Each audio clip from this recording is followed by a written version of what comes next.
Di dalam barang-barang yang lain dia juga nemuin patung Semar dari Kuningan dan juga gulungan rambut perempuan. Gila bener kan ya si Ardi itu ya. Mungkin kebetulan aja kali ya, kata dia gitu kan mikirnya. Tapi di WA lagi sama si Ardi. Gue tahu, pasti sekarang tangan kiri lu lagi megang HP, terus tangan kanan lu di atas kepala kan. BTW ketek lu mulus juga ya.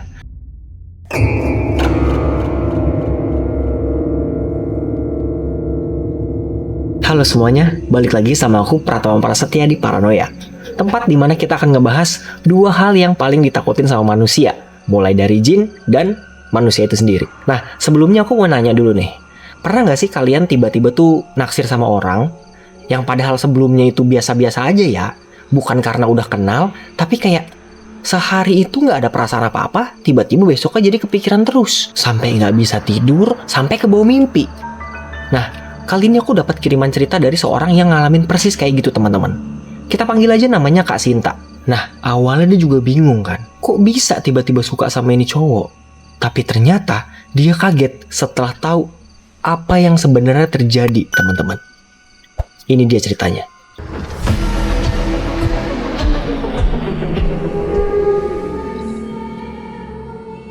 Kamu gak sendirian.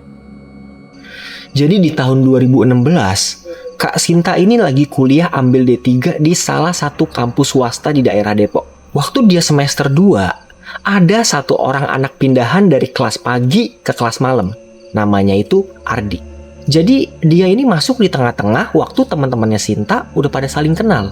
Karena dia ini masuk di tengah-tengah, jadinya dia gak punya temen tuh. Karena anak-anak yang lain itu udah pada geng-gengan satu sama lain. Udah gitu, pas dia masuk ke kelas ini, dia ini udah dijauhin sama teman-temannya nih. Gara-gara, kalau menurut si Kak Sinta dan teman-temannya ya, si Ardi ini orangnya tuh freak. Aneh gitu loh. Dia itu suka misahin diri, sering bengong, terus kayak suka ngomong-ngomong sendiri gitu. Suka nyanyi-nyanyi sendiri. Udah gitu, ngobrol sama dia juga awkward, suka gak nyambung. Pokoknya tiap kali ada si Ardi itu suasananya itu jadi canggung teman-teman. Makanya anak-anak di kelasnya itu pada ngejauhin dia, kecuali Kak Sinta. Nah, Kak Sinta ini tuh emang orangnya tuh kayak kelewat baik aja dia orangnya teman-teman. Dia ngelihat kok si Ardi ini kayak gak punya temen ya.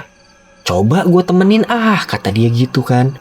Jadinya Kak Sinta nyoba lah tuh gue temenan sama si Ardi. Awalnya dia cuma nyapa-nyapa doang gitu ya. Dan sesekali dia ngajak si Ardi tuh buat kerja kelompok. Nah di sini Kak Sinta ini murni kasihan doang teman-teman. Gak ada perasaan apa-apa, cuma kasihan doang. Nah pas mereka mulai chattingan, Kak Sinta baru tahu nih ternyata dibalik semua kefrikannya si Ardi itu ya, ternyata dia tuh orangnya tuh seru buat diajak ngobrol. Tapi ada satu hal yang dia gak tahu tentang Ardi. Beberapa minggu mereka intens chattingan, malam-malam si Ardi tiba-tiba nge-WA gini nih. Sin, lu lagi pakai tank top merah ya? Bagus tuh di lu, cocok. Loh di sini Kak Sinta kaget dong. Kok bener ya apa yang diomong sama si Ardi ya? Tapi dia cuma balas gini. Di sotoy lu. Enggak kali. Padahal dalam hatinya dia tuh, aduh bener lagi. Aku lagi pakai tank top merah. Mungkin kebetulan aja kali ya, kata dia gitu kan mikirnya. Tapi di WA lagi sama si Ardi. Gue tahu, pasti sekarang tangan kiri lu lagi megang HP, terus tangan kanan lu di atas kepala kan. BTW ketek lu mulus juga ya. Aduh. Nah, Kak Sinta kaget dong teman-teman. Karena yang dibilang Ardi itu benar semua. Dari mulai warna bajunya sampai posisi rebahannya. Ini tahu dari mana ini orangnya ya? Karena si Kak Sinta ini bingung ya.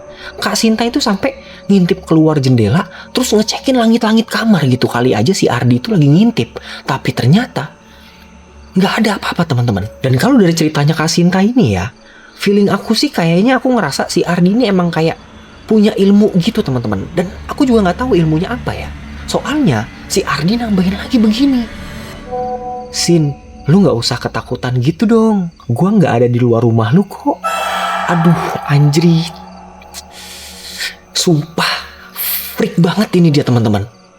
Di sini sambil agak ketakutan, Kak Sinta ini cuma ngejawab, hehehe, enggak kok. Abis itu seminggu ke depan dia tidur pakai mukena tuh. Takut diintipin lagi sama si Ardi, takut diterawang lagi sama si Ardi. Semenjak kejadian malam itu, Kak Sinta mulai ngejauh dari Ardi, mulai ngediemin Ardi. Di kampus juga gitu, ada si Ardi lewat nih, dia diem aja kayak gak terjadi apa-apa. Untungnya si Ardi ini juga sebelumnya kalau di kampus juga emang kayak orang gak kenal sama si Sinta teman-teman. Dia itu nyapa Sinta, cuma kalau si Sinta itu nyapa aja. Jadi kalau enggak ya mereka berdua tuh diem-dieman doang kayak orang gak kenal. Dan anak-anak kampus juga gak ada yang tahu kalau Kak Sinta sama Ardi sering chattingan. Malamnya di-chat lah sama si Ardi. Sinta, lu marah ya sama gue? Katanya gitu kan. Gak dibales tuh sama si Sinta, diteleponin aja. Sampai Kak Sintanya risih, terus diblok nomor si Ardi tuh. Besokannya teman-teman, shock dong si Sinta ini karena si Ardi tiba-tiba nembak. Jadi situasinya itu di tangga kampus ya. Si Sinta lagi turun, terus Ardi nyetopin dari belakang. Dan dia bilang gini, Sin, maaf ya, aku suka sama kamu. Mau gak kita pacaran aja? Tiba-tiba ngomong gitu dong si Ardi kan. Karena emang Sintanya ini juga gak demen. Emang dia itu murni mau nemenin doang. Gak ada niatan buat naksir gitu sama si Ardi. Ngomonglah dia, Ardi, jujur, aku sebenarnya gak nyaman sama kamu. Apalagi soal kemarin malam. Dan aku juga gak ada perasaan apa-apa sama kamu. Aku lebih nyaman kalau kita temenan aja. Mohon maaf ya kalau kamu ngerasa salah paham sama hubungan kita. Udah tuh kan ditolak baik-baik sama si Kak Sinta. Nah, di sini harusnya kan semuanya udah jelas ya. Harusnya udah selesai kan? Udah kelar dong drama-dramaan sama si Ardi ini. Tapi justru disinilah semua mulai aneh teman-teman. Selama berminggu-minggu, udah tuh mereka itu berdua sama-sama ngejauh nih. Sama-sama ngejalanin hidup masing-masing. Sampai suatu ketika, tiba-tiba di pikirannya Sinta, dia bilang gini nih, kok si Ardi gue lihat-lihat ganteng juga ya dia. Nah loh, jadi tiba-tiba Kak Sinta ini sering kepikiran si Ardi. Bukan kepikiran biasa ya, tapi kayak beneran sering keingetan terus. Terus juga si Sinta juga mulai beda ngelihat si Ardi. Yang tadinya mohon maaf ya, secara fisik ini Ardi ini biasa-biasa aja. Tiba-tiba jadi ganteng banget buat si Kak Sinta. Udah gitu di hatinya Kak Sinta tiba-tiba muncul dorongan buat ngechat si Ardi lagi. Kayak tiba-tiba aja tuh buka blokiran terus nge-WA. Dia ngechat gini kan, Hai Ardi, apa kabar? Udah lama ya kita gak ngobrol-ngobrol. Itu si Ardi yang baca chattingan begini, otomatis disambut lah sama dia. Dibuka tuh pintu masuk buat si Sinta selebar-lebarnya. Udah tuh kan, mulailah mereka makin deket lagi. Makin deket sampai akhirnya mereka pacaran. Nah, kabar hubungan mereka itu geger satu kelas teman-teman. Ya gimana enggak ya? Si Ardi yang notabene itu anak baru pindah, udah gitu dia tuh orangnya pendiam, tiba-tiba pacaran sama si Sinta, cewek yang cukup dikenal dan punya banyak temen di kampusnya. Jadi karakter mereka berdua tuh bener-bener kayak kopi sama susu, bener-bener beda jauh gitu loh. Udah gitu, lagi-lagi fisik yang jadi perbandingan teman-teman. Sampai kata temannya si Sinta itu bilang gini, Sin, lo yakin sama si Ardi? Maaf nih, mantan-mantan lu kan cakep-cakep.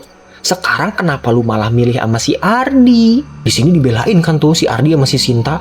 Jangan gitu lu, dia itu orangnya baik, pengertian, sabar. Udah gitu, royal orangnya, sering beliin barang-barang. Dan emang benar teman-teman, si Ardi ini royalnya tuh minta ampun ke si Sinta. Padahal Sinta itu gak minta apa-apa, tapi tiba-tiba dibeliin apa dah? Baju, ya kan, gamis, tas. Wah, pokoknya itu emang enteng banget lah si Ardi ke si Sinta kalau soal duit gitu. Tapi ada tapinya nih teman-teman. Apa yang dikasih sama si Ardi bukan sekedar barang-barang. Di dalamnya itu ada kunci yang jadi bukti apa yang sebenarnya dilakuin sama Ardi ke Sinta. Dan semuanya itu akhirnya kebongkar waktu Sinta main ke tempat mamangnya yang ada di Banten. Jadi Sinta ini punya mamang atau om gitu ya. Dia ini orang Banten. Dan mamangnya ini alhamdulillahnya bukan orang sembarangan teman-teman. Beliau ini ternyata punya amalan ilmu yang diwarisin turun-temurun. Nah, waktu si Sinta ini lagi main ke Banten, ke tempat mamangnya itu, beliau langsung bilang gini, Neng, Emang ngerasa ada orang yang suka sama kamu, tapi caranya nggak baik. Nggak baik? Nggak baik gimana? Kata si Sinta gitu kan. Di sini dia masih bingung nih. Soalnya dia juga masih mikir, siapa kira-kira orang yang naksir sama dia ya? Sedangkan dia ini udah punya pacar. Jadi nggak mungkin kalau masih ada yang mau deketin dia. Itu pemikirannya begitu.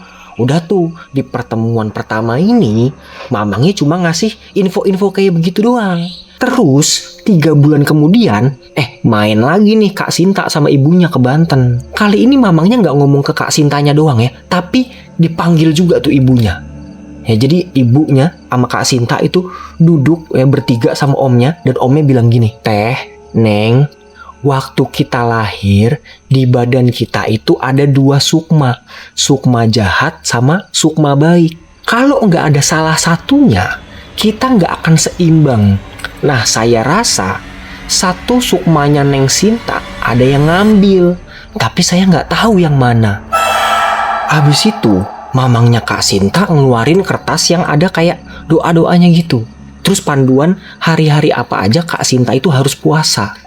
Udah tuh, karena ibunya juga udah ketakutan, jadinya dibimbing tuh Kak Sinta buat ngejalanin amalan-amalan itu. Dimulai dari puasanya selang-seling, Senin, Rabu, Jumat, Minggu. Terus tiap abis sholat Isya, dia bacain terus tuh doa yang dikasih sama mamangnya. Udah tuh kan, udah dikasih doa-doa gitu, udah diamalin. Nah, dari sini tiba-tiba perasaan cintanya ke si Ardi udah mulai pudar, teman-teman.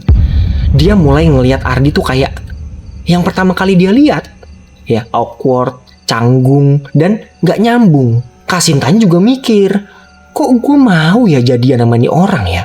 Padahal gue ngerasa gak cocok gitu loh. Udah tuh kan, di sini dia keinget lagi omongan mamangnya di awal tadi. Katanya ada orang yang suka sama si Kak Sinta, tapi caranya itu gak baik. Barulah tuh dia kepikiran kan, sadar kalau pada saat itu gak ada orang lagi yang deketin dia kecuali si Ardi. Kak Sinta juga inget ya kalau Ardi bisa nerawang. Jadi nggak menutup kemungkinan kalau dia juga pakai ilmu pelet, teman-teman.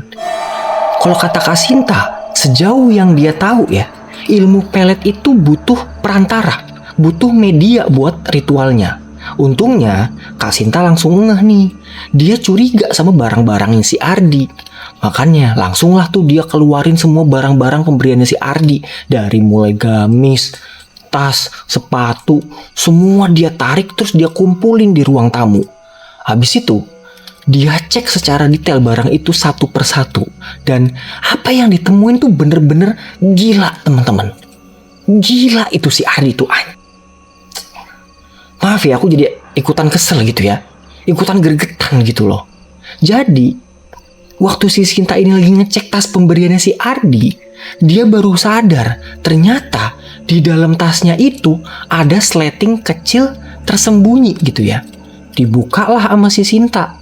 Dan kalian mau tahu dia nemuin apa? Sinta nemuin plastik yang di dalamnya ada tanah makam, usus ayam kering, dan fotonya Sinta. Di dalam barang-barang yang lain dia juga nemuin patung Semar dari Kuningan dan juga gulungan rambut perempuan. Gila bener kan ya si Ardi itu ya. Coba tuh kalian bayangin ya, gimana rasanya tuh bisa tiba-tiba pacaran sama orang yang bukan tipe kita, terus nemuin barang-barang aneh kayak begini. Astagfirullahalazim. Nauzubillahi min zalik ya. Jangan sampai ya teman-teman ya. Udah tuh kan, setelah nemuin ini, Kak Sinta langsung teriak dia tuh, "Astagfirullahalazim, ya Allah, ampunilah dosaku ya Allah, ampunilah segala dosaku." Waduh, di sini perasaan itu campur aduk teman-teman, antara sedih, marah, jijik, dan nyesel tuh di awal dia udah coba temenan sama si Ardi. Padahal ya kalau menurut aku, sebenarnya bukan salahnya Kak Sinta juga teman-teman ya. Karena dia kan cuma berbaik hati aja mau temenan sama orang. Cuma orangnya ini nih yang agak rada-rada. Udah tuh kan, dari situ semua barang-barangnya itu dikumpulin di lapangan, terus dibakar sama si Sinta sampai ludes gitu. Dia juga udah gak nelpon-nelpon Ardi lagi, gak nge-WA, gak minta penjelasan, pokoknya langsung tuh dia blokir lagi nomornya. Untungnya kejadian ini tuh pas banget sama kelulusan kuliah ya teman-teman ya. Jadinya Sinta sama Ardi juga gak ada kesempatan buat ketemuan lagi. Udah tuh, pokoknya semenjak dari situ gak ada hubungan lagi sama si Ardi. Dan Ardi juga tiba-tiba ngilang gitu aja.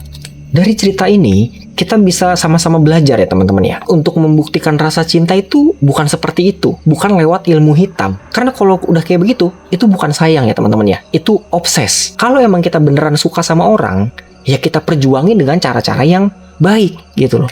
So, itu dia tadi teman-teman pengalaman pelet dari Kasinta. Kalau kalian punya cerita horor yang mau aku bacain, boleh kalian DM aja ke Instagram aku yang ada di bawah sini. Jangan lupa di follow juga ya. Kalau kalian suka sama konten ini, jangan lupa like, komen, dan juga subscribe biar aku semangat bikin videonya. Terakhir, aku Pratama Prastia pamit. Terima kasih udah nonton. Mohon maaf jika ada kesalahan kata dan perilaku. See you on the next one.